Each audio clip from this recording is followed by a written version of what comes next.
படத்துல ஒரு முத்த காட்சி இருக்கு. அது நடிக்கிறது எப்படி வந்தது? அது ஈஸியா இருந்துச்சு. ஏன்னா அது அனுஷா தான்.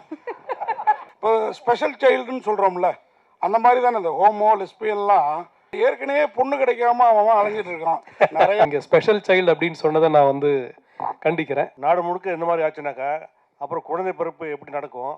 அப்புறம் டெஃபினட்டாக நீங்கள் ஃபர்ஸ்ட் டே ஃபர்ஸ்ட் ஷோ இந்த படம் பார்க்கணுன்னாங்க. இப்போ லெஸ்பியன் ஊக்குவிக்கிற மாதிரியும் பெண்கள் எங்கே வேணாலும் போகலாம், யார் கூட வேணாலும் சுற்றலாம் அப்படின்ற மாதிரியும் ஒரு கதைகள் அமைஞ்சு ஒரு படம் பேட் கேர்ள்னு வரப்போகுது. நம்ம கலாச்சாரம் கெட்டு போகும் அப்படின்னு நினைக்க மாட்டீங்களா சார்? விஜயமன் மேடம், இங்க மேடம், இந்த மாதிரி கேரக்டர் பெரும்பாலும் ஒரு பெரிய கமர்ஷியல் ஹீரோயின், நல்ல தெரிஞ்ச ஹீரோயின்ட்ட கொடுத்தா வேண்டாம் அப்படிம்பாங்க. ரிஸ்காக இருக்குது, நிறைய விமர்சனங்கள் வரும் அப்படிம்பாங்க. அப்புறம் செட்டில் நடிக்கிறதும் ரொம்ப கஷ்டம். நீங்கள் எப்படி தைரியமாக அதை ஒத்துக்கிட்டீங்க? எனக்கு இந்த கேரக்டர் பிடிச்சிருந்ததுன்னா அதனால பண்ணிட்டேன், அவ்வளோதான். அது இல்லாமல் அந்த கமர்ஷியல் வேல்யூ இல்லை, இதுக்கப்புறம் எனக்கு படமே வராது அப்படிலாம் நான் அப்போ நினச்சி பார்க்கல. எனக்கு இந்த கேரக்டர் பிடிச்சிருந்தது, நான் பண்ணிட்டேன். இதுக்கப்புறமும் அப்படி தான். எனக்கு பிடிச்ச கேரக்டர்ஸ் வந்தால் கண்டிப்பாக பண்ணும், அவ்வளோதான். இந்த படத்தில் ஒரு முத்த காட்சி இருக்குது. மற்ற படத்தில் நடிக்கிறதுக்கும் இந்த படத்தில் இருக்கிறதுக்கும் வித்தியாசம் இருக்குது. அது நடிக்கிறது எப்படி வந்தது? அது ஈஸியாக இருந்துச்சு. ஏன்னா அது அனுஷா தான். Sir director sir sir director sir sir இந்த மாதிரி சார் டைரக்டர் சார் சொல்லுங்க. இந்த மாதிரி விஷயங்கள் ஆக்சுவலாக இது ஒரு இப்போ ஸ்பெஷல் சைல்டுன்னு சொல்கிறோம்ல, அந்த மாதிரி தானே இந்த ஹோமோ லெஸ்பியன்லாம். இது சமூகத்தில் நீங்கள் இந்த மாதிரி படம் எடுக்கிறப்போ ஒரு துணிச்சலான முயற்சி, அதை பாராட்டுறோம், படமாக கலைப்படைப்பாக ஏற்றுக்கலாம். ஆனால் இது இன்னும் ஜாஸ்தியாக கிடையாது. ஏற்கனவே பொண்ணு கிடைக்காம அவன் அலைஞ்சிட்டு இருக்கான் நிறையா மாப்பிள்ளைங்களுக்கு. என்ன இந்த மாதிரி விஷயங்களை யாராவது தன்னுடைய இதுவாக எடுத்துக்கிட்டு அதை ஃபாலோ பண்ணாங்கன்னா? சரி, ஃபர்ஸ்ட் ஆஃப் ஆல் நீங்கள் ஸ்பெஷல் சைல்டு அப்படின்னு சொன்னதை நான் கண்டிக்கிறேன். அது அந்த ஒரு வார்த்தை பொருந்தாது. எல்லார் மாதிரியும் தான் அவங்கள் அப்படின்ற புரிதல் வரணுன்றதுக்காக தான் இந்த படம் எடுத்திருக்கேன் ஆக்சுவலாக. ஸோ டெஃபினட்டாக நீங்கள் ஃபர்ஸ்ட் டே ஃபர்ஸ்ட் ஷோ இந்த படம் பார்க்கணுன்னு நான் கேட்டுக்கிறேன். நீங்கள் கேட்ட அந்த கேள்விக்கான எல்லா பதிலும் அந்த படத்தில் இருக்கும். அப்படி கிடைக்கலன்னா நம்ம டெஃபினட்டாக உரையாடலாம். ஓகேங்களா? Thank you sir. 2020 கார்த்திக் சார், நீங்க கேட்ட கேள்வி வினித் சாரோட கேரக்டர் மூலமா இருக்கு படத்துல. படம் பாருங்க, 11ஆம் தேதி அவர் பதில் சொல்லி அவர் கேட்டிருப்பாரு, அதுக்கு பதிலும் சொல்லியிருப்பாங்க சார். 2000 கண்டிப்பா கிடைக்கும். அவர் ஏன்னா வினித் சாரை நானும் அவர் சொன்ன மாதிரி நான் அவர் ஏஜில் ரசித்தேன். அதனால எங்களுக்கு பதில் கரெக்டாக இருக்கும்னு நினைக்கிறேன். கண்டிப்பா பாருங்க, வினித் சார் கேட்டிருப்பாரு. Thank you sir. டாக்டர் சார், 2023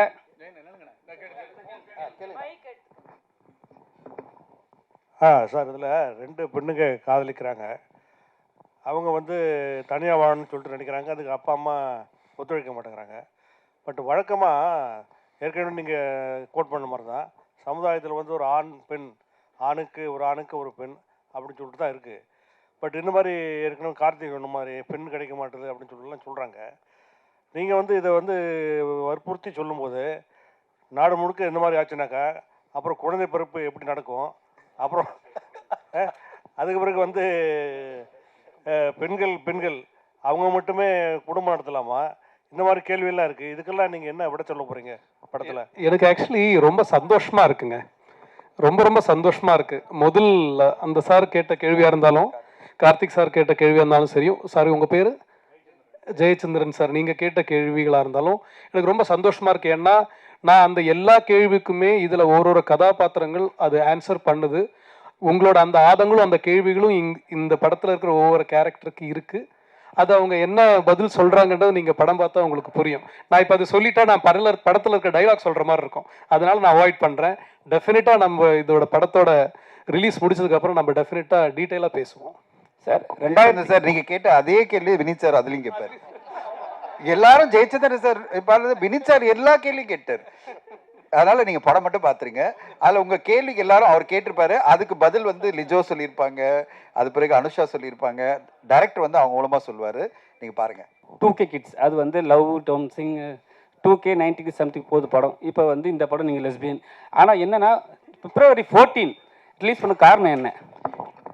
முதல்ல ஏன்னா லவ்வர்ஸ் தான் நிறைய அவஸ்தைப்படுறானுங்க பொண்ணு கிடைக்காம.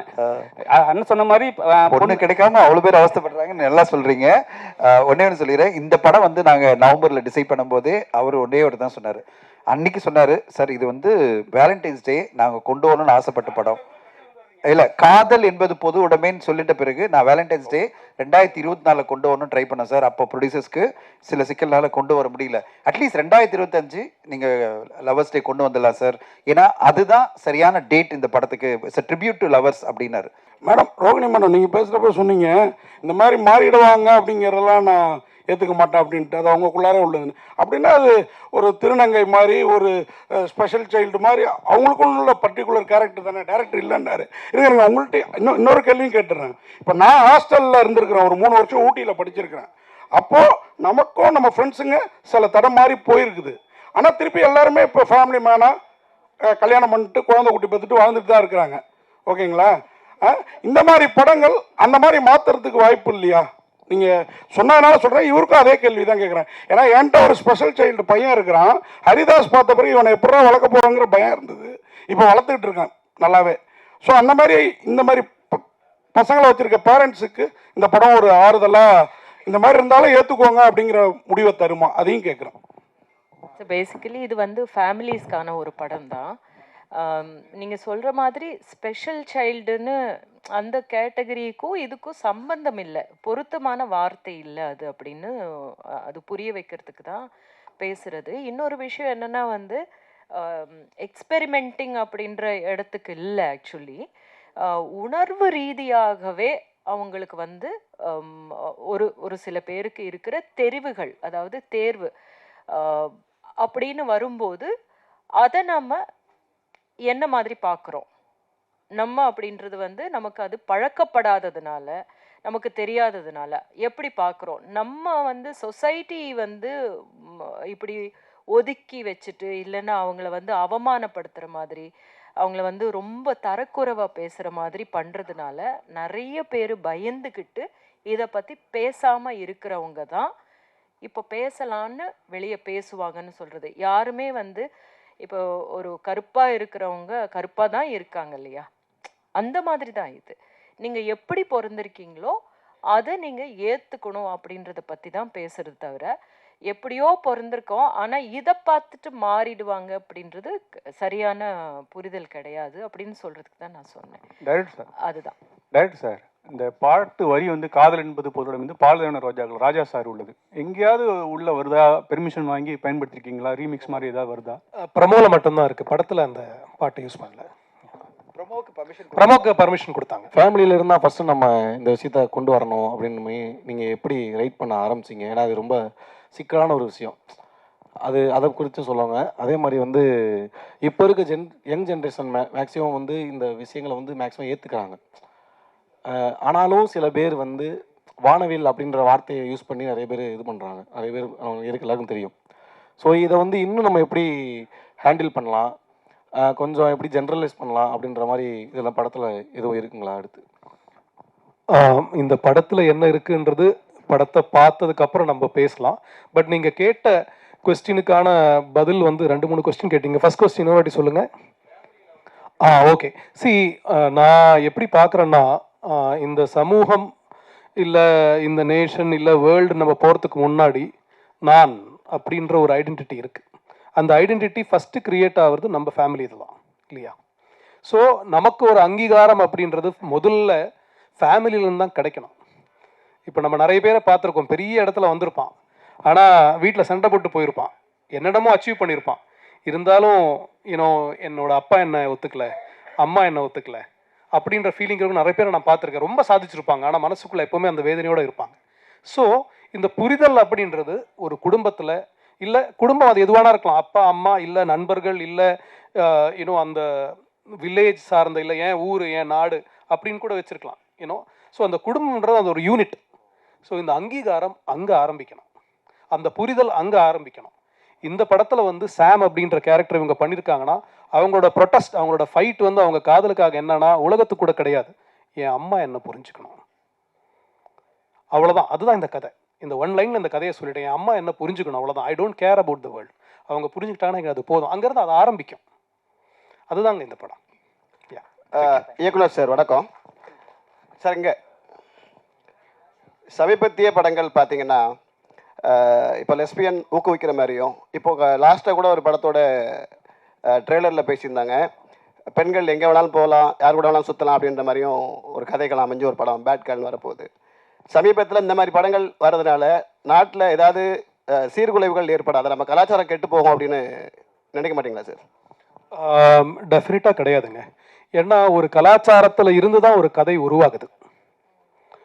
ஒரு கலாச்சாரத்தில் இருந்து தான் ஒரு கதை உருவாகுது. நம்ம வாழ்வியல் இருந்து தான் ஒரு படத்தை நம்ம உருவாக்குறோம், இல்லை கவிதை உருவாகுது, இல்லை புத்தகம் உருவாகுது.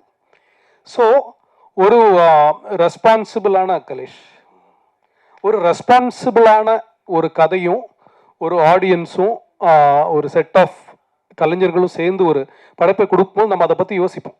சரிங்களா? ஸோ இந்த கதை வந்து ஒரு உரையாடலை தான் ஸ்டார்ட் பண்ணோம். இதில் இந்த கதையில் வந்து நம்ம இப்படி இருக்கிறது தான் சரி அப்படின்னு சொல்லி நம்ம க்ளோரிஃபை பண்ணுறது கிடையாது. இந்த கேள்வியை நான் வந்து நீங்கள் என்கிட்ட கேட்டது சந்தோஷம், அதுக்கு ஆன்சர் பண்ணிட்டேன். பட் இந்த கேள்வியை நம்ம வந்து நிறைய வயலன்ஸை, இப்போ நம்ம என்டர்டெயின்மெண்ட் சொல்கிறோம் இல்லையா, நிறைய வயலன்ஸை க்ளோரிஃபை பண்ணுற படங்களை வந்து அது மீன்ஸ் அது கரெக்டு, அது வந்து ஹீரோயிசம் அப்படின்னு சொல்லி கொண்டாடுற ஒரு நிறைய படங்கள் இருக்குது. அந்த படம் சமூகத்துக்கு என்ன பண்ணுது அப்படின்ற ஒரு கொஸ்டினும் நம்ம இது கூட சேர்ந்து கேட்கணும் அப்படின்னு நான் உங்களை கேட்டுக்கிறேன். ரிவிசி கமிட்டியில் 10 பேர் பார்த்தாங்க, 6 பேர் பெண்கள். ஒரு ஒப்பனாஸில் 6 பேர் பெண்கள், 4 பேர் ஆண்கள். உள்ளே போன உடனே UA 16+ நோ கட்ஸ் படத்தை ரிலீஸ் பண்ணுங்க, சூப்பராக பண்ணியிருக்கீங்கன்னாங்க. இதை விட எங்களுக்கு என்ன ஒரு அங்கீகாரம் வேணும்? அவங்க என்ன சொன்னாங்க, நான் நினச்சேன் UA, நாங்கள் கேட்டது UA, அதில் ஏதோ கட்ஸ் கொடுக்க போகிறாங்கன்னா ஒரு கட்ஸும் கிடையாது. நாங்கள் அவ்வளோ ரசித்தோம் இந்த படத்தை, இவ்வளோ மெச்சூரிட்டியான ஒரு படத்தை கொடுத்துருக்கீங்க, எல்லா ஃபேமிலியும் பார்க்க வேண்டிய படம், இது எதுக்கு ஏ சர்டிஃபிகேட்டு, UA தான், நீங்கள் படத்தை கொண்டு போங்க, ரிலீஸ் பண்ணுங்க அப்படின்னு உடனே எழுந்துங்க போங்க அப்படின்னாங்களா. நாங்களாம் அப்படியே பிரமிப்பாக உட்காந்து பார்த்துட்டு இருந்தோம். 4 பேரும் அப்படியே எழுந்து வந்தோம். வெகு விரைவில் உங்களுக்கு படத்தை காமிக்கிறோம் சார். உங்களுக்கு கடைசியாக ஒரு கேள்வி சார், உங்களுக்கு மட்டும்தான் சார். லாஸ்டா 2K கிட்ஸ் நம்ம ஆடியோ அந்த படம் வேண்டாம், பேசல சார், அதை பத்தி பேசல. நீங்க ஒரு கொஸ்டின் வச்சீங்க சார், படம் வெளியாகிற படங்கள்ல 93% ஃபிளாப் ஆகுது, 3% தான் ஹிட் ஆகுது அப்படின்னு சொல்லி 7% தான் ஹிட் ஆகுதுன்னு சொல்லியிருந்தீங்க. இது எங்களுடைய கேள்வி என்னன்னு கேட்டீங்க அப்படின்னா, எல்லாருமே ஒவ்வொரு மேடையிலையும் சொல்றாங்க படம் தொடர்ந்து ஃபிளாப் ஆகுது, ஓட மாட்டேங்குது, லாஸ் ஆகுது, எல்லாரும் சொல்றாங்க. எல்லாருக்கும் இந்த ஆதங்கம் எங்களுக்கும் இருக்கு. நான் என்ன கேட்கறேன்னு கேட்டீங்கன்னா, ஒரு படம் நம்ம மேக்கிங் பண்றதுக்கு ஒரு 50 கோடி செலவாகுது அப்படின்னா 250 கோடி ஒரு ஹீரோயின் சம்பளத்தை திணிக்கும் போது அது லாஸ் ஆகுது. நம்ம யாருமே அதை யோசிக்கிறது இல்லை.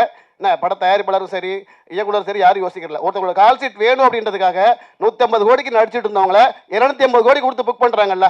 இப்போ லாஸ்ட் எதனால சார் வருது? இந்த பெரிய நடிகர் நடித்த படங்களில் ஒரே ஒரு புரிதல், நான் தனியாக ஒரு ஒர்க் ஷாப்பே உங்களுக்கு பண்ணிடுறேன், ஏன்னா அதெல்லாம் நான் பண்ணிட்டு இருக்கிற ஆள் தான். பெரிய நடிகர் நடித்த படங்களில் 70% 80% ரெவன்யூ வந்து அதர் ரெவன்யூலேயே உங்களுக்கு வந்துடும். எதனால் அவ்வளோ சம்பளம் கொடுக்குறாங்கன்னா, ஒரு டிஜிட்டல் வந்து அவ்வளோ விலை கொடுத்து வாங்க ரெடியாக இருக்காங்க, சேட்டலைட் வாங்க ரெடியாக இருக்காங்க, மியூசிக் வாங்க ரெடியாக இருக்காங்க. ஆனால் அதே ஒரு சின்ன படமாக வரும்போது எல்லாரும் சொல்கிற ஒரே வார்த்தை என்ன தெரியுமா சார்? ஊடகங்கள் என்ன சொல்லுது, ஆடியன்ஸ் என்ன சொல்கிறாங்க, அது பிறகு வாங்குறேன்றாங்க. வினித் சார், எந்த அளவு, அதாவது நாங்கள் எப்படி ஒரு சின்ன படம் எடுத்த எல்லா தயாரிப்பாளரும் நம்பி இருக்கிறது எது தெரியுமா? உங்களையும் ஆடியன்ஸை தான் நம்பி இருக்கும். அவங்க நல்லா இருக்கு சொன்னாதான் சேட்டலைட் வந்து வாங்குவாங்க, டிஜிட்டல் வாங்குவாங்க. பெரிய நடிகர் நடிச்ச படம்னா எல்லாத்தையும் வந்து முதலே வாங்கிடுவாங்க. அதனால அவங்களுக்கு எந்த பயமும் இல்லை. அதனால அந்த படத்தோட கம்பேர் பண்ணாதீங்க. நாங்கள்லாம் வந்து எதிர்பார்த்துட்டு இருக்கிறது உங்களை மாதிரி இந்த மாதிரி படங்களுக்கு உங்களுடைய ஆதரவு தான். வினித் சார், லாஸ்ட் கொஸ்டின் என்னன்னா, ரொம்ப நாளுக்கு அப்புறம் இது மாதிரி ஒரு படம் பண்ணுறீங்க தமிழ் சினிமாவில். ஏன்னா நீங்கள் வந்து 80s 90s வந்து உங்களை வந்து கொண்டாடினாங்க. ரொம்ப நாள் படம் பண்ணாத காரணம் என்ன? ஏன் வந்து ஃபஸ்ட்டு இப்போ ரொம்ப நாளுக்கு அப்புறம் இந்த படம் பண்ண காரணம்? ஆனால் வந்து சோஷியல் மீடியாவில் கடைசி வரைக்கும் அவங்க ட்ரெண்ட் பண்ணே இருக்காங்க. சந்திரமுகியாக இருந்தாலும் சரி, சக்கரையாக இருந்தாலும் சரி, எல்லாமே ட்ரெண்ட் பண்ணுங்க. அது எப்படி பார்க்குறீங்க? இல்லைங்க, ஆஸ் அன் ஆக்டர் எனக்கு வந்து டெலிபரேட்டாக ஒரு கான்ஷியஸாக எடுத்த பிரேக் அப்படிலாம் கிடையாது. வாய்ப்புகள் கம்மி தான் டெஃபினெட்லி. அண்ட் அது 2 ரீசன்ஸ். ஒன்று நம்மளோட சக்ஸஸ் ரேஷியோ, அது பொறுத்த வரைக்கும் தான் நமக்கு வாய்ப்புகள் வரும்.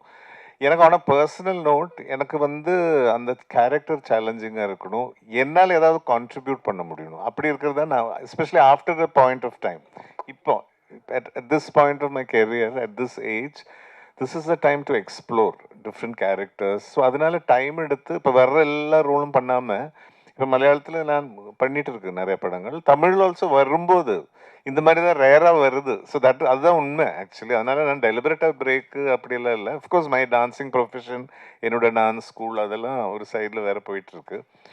But as an actor I think it is very important. ஏன்னா மக்கள் மனசு, இப்போ நீங்கள் சக்கரை எடுத்து சொல்கிறீங்க, காதல் தேசம் எடுத்து சொல்கிறீங்க, மே மாதம், ஒரு Chandramukhi, that goodwill is so important. நம்ம என்ன பெர்ஃபார்ம் பண்ணியிருக்கோம் அது எப்போ அது மனசில் இருக்கும். மக்களுக்கு. இப்போ இன்றைக்கும் எங்கிட்ட இப்போ மோர் தென் 33 இயர்ஸ் அவரம் பற்றி இன்றைக்கும் நான் ஒரு கேபில் ஏறினா அந்த படத்தை பற்றி அந்த கேரக்டர் பற்றியும் மக்கள் எங்கிட்ட பேசுகிறேன்னா it is because of that craft, அந்த டைரக்டரோட அந்த ரைட்டரோட இளையராஜா சாரோட மியூசிக், அந்த டீமோட ஒர்க். ஸோ அந்த மாதிரி டீமில் அந்த மாதிரி ஒரு வாய்ப்பு வரும்போது தான் பண்ணணுன்றது என்னோட ஒரு பேசிக் பாலிசி. அப்போ தான் மக்கள் மனதில் நம்ம இருக்கும்.